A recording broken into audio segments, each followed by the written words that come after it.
Alright guys, today we're going to show you how to change wiper blades, and if your car has a bad wiper blades you can change it yourself.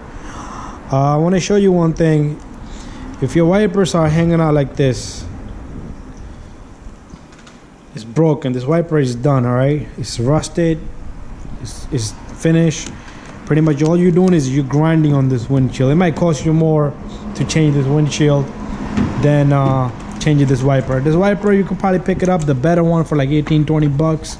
So simply what you do is you lift this wiper blade up just like that. You lift this up. What we're gonna do is we're gonna grab this, we're gonna turn this. You're gonna find inside the little tab. You're gonna, all you do is there's two different mechanisms. One you pull, and then you, at the same time, what you do is you push this thing down. So you know, either pull this tab or push it in, all right? And once you do that, it should come off.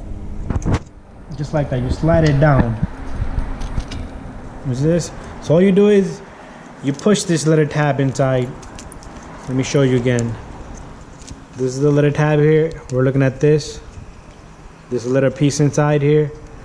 And that's the lock for it. Once you push that, all you do is you pull down on it, and this thing should just slide out. You take the new one,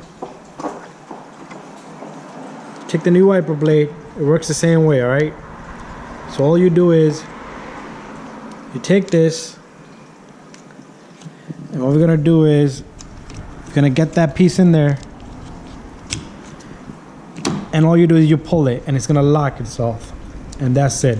And one thing you want to do is you're gonna wipe this, all right? This area right here. I'll do it with my fingers, but if you're doing your own wiper blade, make sure you clean it here, and then you put this thing down, and you're done.